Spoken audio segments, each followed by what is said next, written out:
Assalamualaikum warahmatullahi wabarakatuh. Kali ini aku mau melanjutkan modul 6 di mata kuliah jaringan komputer. Dan yang pertama yaitu lapisan tautan data. Lapisan tautan data model OSI lapisan 2 seperti yang ditunjukkan pada gambar menyiapkan data jaringan untuk jaringan fisik. Lapisan tautan data bertanggung jawab atas komunikasi kartu antarmuka jaringan NIC ke kartu antarmuka jaringan. Seperti ini. Ini jaringannya, ini tautan datanya. Nah, dan di sini di lapisan tautan data mempersiapkan data jaringan untuk jaringan fisik. Dalam jaringan komputer, node adalah perangkat yang dapat menerima, membuat, menyimpan, atau meneruskan data sepanjang jalur komunikasi. Node dapat berupa perangkat akhir seperti laptop atau ponsel, atau perangkat perantara seperti saklar dan internet. Jadi seperti ini contohnya. Dan yang kedua itu sublapisan tautan data LAN atau MAN IEEE 802. Nah, lapisan tautan data IEEE 802 LAN atau MAN terdiri dari dua sublapisan, yaitu yang pertama logical link control. Ini berkomunikasi antara perangkat lunak jaringan di lapisan atas dan perangkat keras perangkat di lapisan bawah.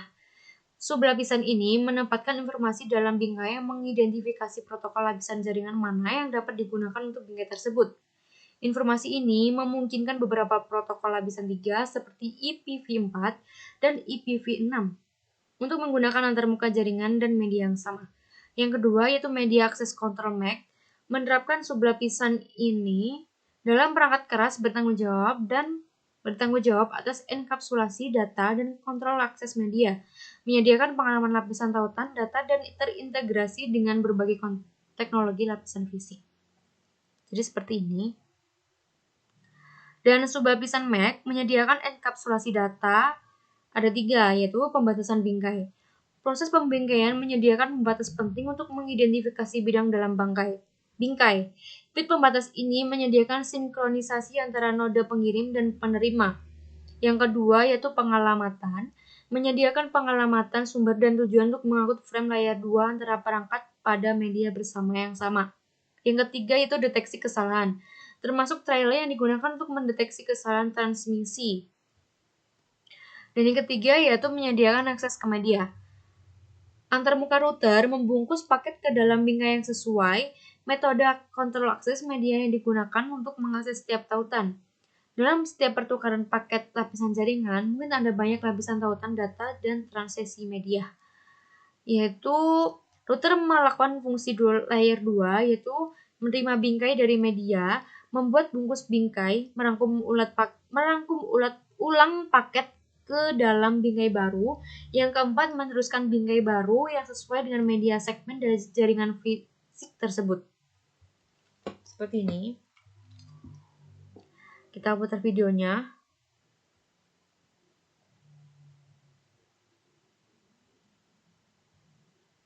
Ya. Yang keempat yaitu standar lapisan tautan data. Protokol lapisan tautan data umumnya tidak didefinisikan oleh request of command, tidak seperti protokol lapisan atas serangkaian TCP atau IP. Internet Engineering Task Force mengelola protokol dan layanan fungsional untuk rangkaian protokol TCP atau IP di lapisan atas, tetapi mereka tidak mendefinisikan fungsi dan operasi lapisan akses jaringan TCP atau IP.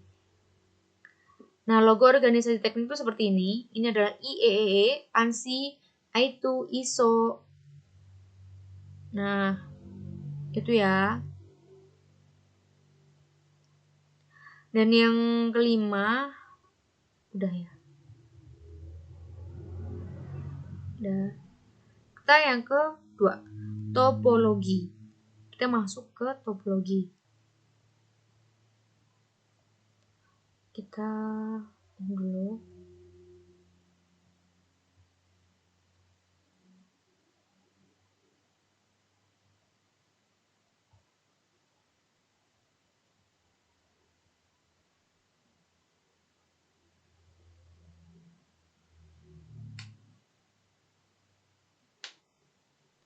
Topologi fisik dan logika. Topologi jaringan adalah pengaturan atau hubungan perangkat jaringan dan interkoneksi di jaringan perangkat tersebut. Ada dua jenis topologi yang digunakan saat mendeskripsikan jaringan LAN dan WAN. Yang pertama yaitu topologi fisik, yang kedua adalah topologi logis. Nah, seperti ini adalah topologi fisiknya. Ini topologi logika dan topologi WAN. Ini titik ke titik. Dan ini adalah hub ke jaringan, ke jari-jari maksudnya. Dan yang jaring itu seperti ini. Topologi WAN titik ke titik. Topologi titik ke titik fisik menghubungkan dua node secara langsung seperti yang ditunjukkan pada gambar. Dalam pengaturan ini, dua node tidak harus berbagi media dengan host lain. Selain itu, saat menggunakan protokol komunikasi serial seperti point-to-point protokol, sebuah node tidak harus membuat keputusan apapun tentang apakah frame yang masuk ditunjukkan untuknya atau node lain. Oleh karena itu, protokol tautan data logis bisa sangat sederhana, karena semua frame pada media hanya dapat berjalan ke atau dari dua node. Node menempatkan frame pada media di satu ujung dan frame tersebut diambil dari media oleh node di ujung lain dan rangkaian ke titik.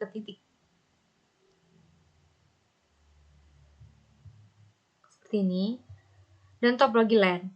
Dalam LAN multi-akses, perangkat akhir yaitu node saling terhubung menggunakan topologi bintang atau topologi binatang yang diperluas seperti yang ditunjukkan pada gambar.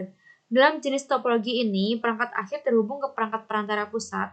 Dalam hal ini, saklar internet, binatang yang diperluas memperluas topologi ini dengan menghubungkan beberapa saklar internet. Topologi bintang dan yang diperluas dipermudah dipasang saat mudah disaklakan, mudah untuk menambah dan menghapus perangkat akhir, dan mudah untuk memecahkan masalah. Topologi bintang awal menghubungkan perangkat akhir menggunakan hub internet.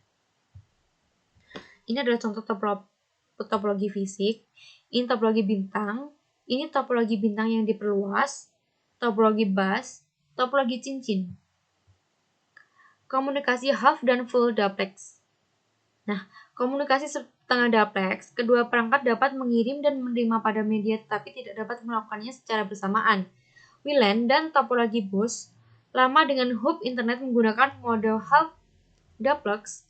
Half duplex hanya memungkinkan satu perangkat untuk mengirim atau menerima pada satu waktu pada media bersama. Komunikasi duplex penuh.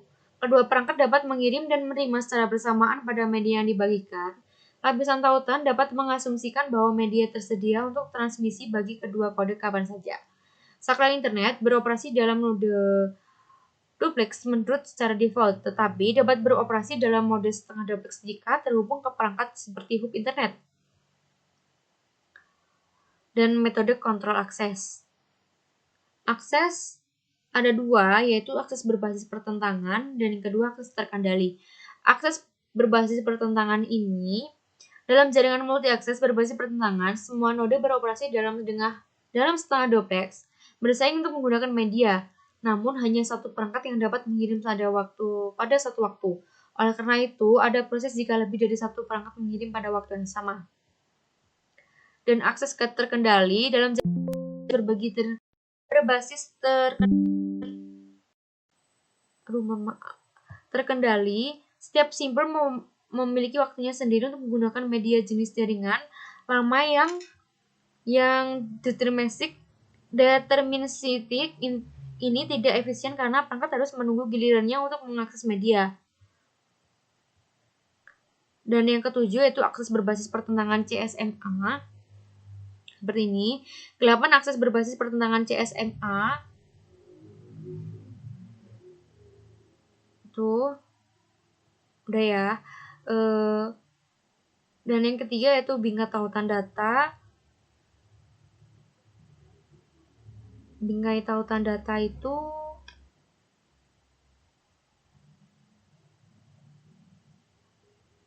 ya teman-teman.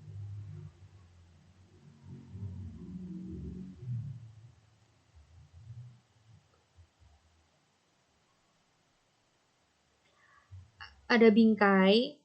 Terus yang kedua ada bidang bingkai. Yang ketiga adalah alamat lapisan 2. Dan yang keempat bingkai LAN dan WAN. seperti ini. Seperti itu ya teman-teman. Dan kita lanjut ke 6.4.